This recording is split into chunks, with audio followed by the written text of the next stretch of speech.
2017ರ ಆರೋಗ್ಯ ನೀತಿಯು ರೋಗ ನಿವಾರಕ, ಉಪಶಮನ, ಪುನರ್ವಸತಿ ಮತ್ತು ರೋಗ ನಿಯಂತ್ರಣದಿಂದ ಕೂಡಿದ ಸಮಗ್ರ ನೀತಿಯಾಗಿದೆ ಎಂದು ಆರೋಗ್ಯ ಮತ್ತು ಕುಟುಂಬ ಕಲ್ಯಾಣ ಸಚಿವ ಜೆಪಿ ನಡ್ಡಾ ರಾಜ್ಯಸಭೆಗಿಂದು ತಿಳಿಸಿದ್ದಾರೆ. ಆರೋಗ್ಯ ಮತ್ತು ಕುಟುಂಬ ಕಲ್ಯಾಣ ಸಚಿವಾಲಯದ ಕಾರ್ಯ ಕುರಿತ ಚರ್ಚೆಗೆ ಉತ್ತರಿಸಿದ ಅವರು, ಹಿಂದಿನ ನೀತಿಗಳು ರೋಗ ನಿವಾರಕ ಮಾತ್ರವಾಗಿದ್ದವು. ಕಟ್ಟಕಡೆಯ ವ್ಯಕ್ತಿಯವರೆಗೆ ಆರೋಗ್ಯ ರಕ್ಷಣೆ ಒದಗಿಸುವುದು ರಾಜ್ಯಗಳ ಜವಾಬ್ದಾರಿಯೂ ಆಗಿದೆ. ರಾಷ್ಟ್ರೀಯ ಆರೋಗ್ಯ ಮಿಷನ್ ಗುರಿಗಳನ್ನು ತಲುಪಲು ಕೇಂದ್ರ ಸರ್ಕಾರ ಹಣಕಾಸು ಮತ್ತು ತಾಂತ್ರಿಕ ನೆರವು, ನೀತಿ ಮತ್ತು ಯೋಜನೆಗಳ ರಚನೆ, ಸಂಶೋಧನೆ ಮತ್ತು ಅಭಿವೃದ್ಧಿಗೆ ನೆರವನ್ನು ಒದಗಿಸುತ್ತಿದೆ. ಸರ್ಕಾರ ಆಯುಷ್ಗೂ ಹೆಚ್ಚಿನ ಒತ್ತು ನೀಡಿದೆ ಎಂದರು. और स्टेट के गवर्नमेंट हॉस्पिटल्स को जैसे 75 मेडिकल कॉलेजेस, हमने 157 मेडिकल कॉलेजेस खोले. हमारे सब लोगों ने सीट्स के बारे में बताया है. 157 मेडिकल कॉलेज में आज 1,11,000 के आसपास सीट्स हो गई है.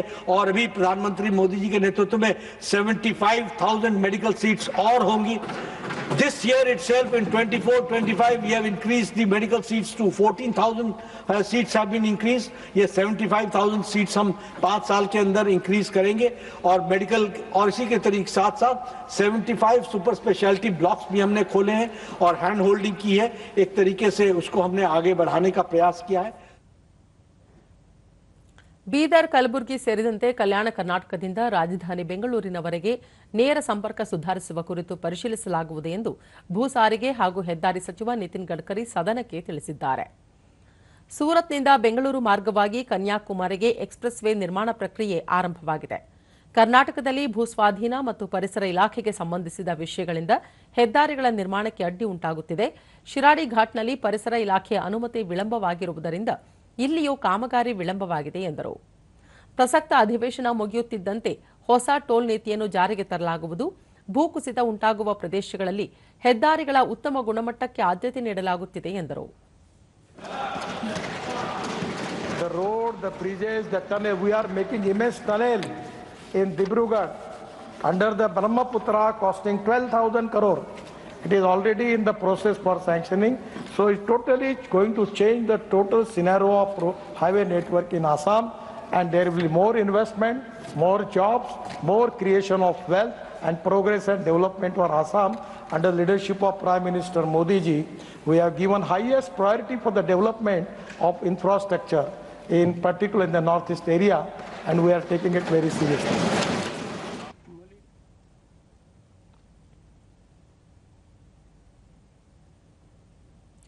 ಪ್ರತಿಪಕ್ಷದ ನಾಯಕ ಮಲ್ಲಿಕಾರ್ಜುನ ಖರ್ಗೆ ಈ ವಿಷಯ ಪ್ರಸ್ತಾಪಿಸಿ ಕಲ್ಯಾಣ ಕರ್ನಾಟಕದಿಂದ ಬೆಂಗಳೂರಿಗೆ ನೇರ ಹೆದ್ದಾರಿ ನಿರ್ಮಿಸಬೇಕೆಂದು ಒತ್ತಾಯಿಸಿದರು.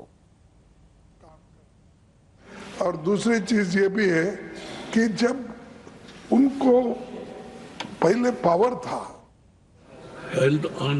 ತಾಲೂಕು ಮಟ್ಟದಲ್ಲಿ ಹೃದಯಾಘಾತ ಮತ್ತು ಮೆದುಳು ಪಾರ್ಶ್ವವಾಯುಗೆ ಚಿಕಿತ್ಸೆ ಸೌಲಭ್ಯ ಕಲ್ಪಿಸಬೇಕೆಂದು ಮಾಜಿ ಪ್ರಧಾನಿ ಹಾಗೂ ಜೆಡಿಎಸ್ ಸದಸ್ಯ ಎಚ್ಡಿ ದೇವೇಗೌಡ ಸರ್ಕಾರಕ್ಕೆ ಮನವಿ ಮಾಡಿದರು. ಕೇಂದ್ರ ಸರ್ಕಾರ ಪ್ರಸಕ್ತ ಬಜೆಟ್ನಲ್ಲಿ ಆರೋಗ್ಯ ಆರೈಕೆಗೆ 90,858 ಕೋಟಿ ರೂಪಾಯಿ ಅನುದಾನ ಒದಗಿಸಿದೆ. ಹೃದಯಾಘಾತ ಮತ್ತು ಮೆದುಳು ಪಾರ್ಶ್ವವಾಯು ಗಂಭೀರ ಕಾಯಿಲೆಗಳಾಗಿದ್ದು, ಆಯುಷ್ಮಾನ್ ಭಾರತ್ ಯೋಜನೆಯಡಿ ಇವುಗಳಿಗೆ ಚಿಕಿತ್ಸೆ ಒದಗಿಸಬೇಕು. ಪ್ರತಿ ವರ್ಷ 30 ಲಕ್ಷ ಜನರು ಹೃದಯ ಮತ್ತು ಹೃದಯ ಸಂಬಂಧಿತ ಕಾಯಿಲೆಗಳಿಗೆ ತುತ್ತಾಗುತ್ತಿದ್ದಾರೆ. ಶೇಕಡಾ 30ರಷ್ಟು ಜನರು 45 ವರ್ಷ ಒಳಗಿನವರಾಗಿದ್ದಾರೆ. ಈ ಕಾಯಿಲೆಗಳಿಗೆ ವಿಳಂಬ ಮಾಡದೆ ತಕ್ಷಣವೇ ಚಿಕಿತ್ಸೆ ಒದಗಿಸಿದರೆ ಸಾವು ತಡೆಯಬಹುದಾಗಿದೆ ಎಂದರು. ಗ್ರಾಮೀಣ ಪ್ರದೇಶದಲ್ಲಿ ಹೆಚ್ಚು ಸಂಖ್ಯೆಯ ಆಸ್ಪತ್ರೆಗಳ ಆರಂಭಕ್ಕೆ ಆದ್ಯತೆ ನೀಡಬೇಕು. ಸರ್ವೈಕಲ್ ಕ್ಯಾನ್ಸರ್ನಿಂದ ರಕ್ಷಣೆಗಾಗಿ ಪ್ರೌಢಶಾಲಾ ಹೆಣ್ಣು ಮಕ್ಕಳಿಗೆ ಲಸಿಕೆ ನೀಡಬೇಕೆಂದು ಸಲಹೆ ನೀಡಿದರು. More than 70 years, 80 years, who are living in the villages. Sir, with these words, I will once again express my thanks to you for having given little time to speak to me on this very important subject. Thank you very much, sir.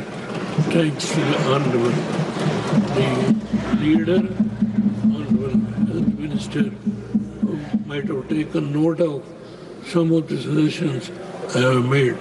Thank you very much. Thank you, sir. ಭಯೋತ್ಪಾದನೆ ವಿಷಯದಲ್ಲಿ ಕೇಂದ್ರ ಸರ್ಕಾರ ಶೂನ್ಯ ಸಹಿಷ್ಣುತೆ ಹೊಂದಿದೆ ಎಂದು ಗೃಹ ಖಾತೆ ರಾಜ್ಯ ಸಚಿವ ನಿತ್ಯಾನಂದ ರೈ ಸದನಕ್ಕೆ ತಿಳಿಸಿದರು. ಭಯೋತ್ಪಾದನೆ ಕೊನೆಗಾಣಿಸಲು ಸರ್ಕಾರ ಎಲ್ಲಾ ಕ್ರಮಗಳನ್ನು ತೆಗೆದುಕೊಂಡಿದೆ.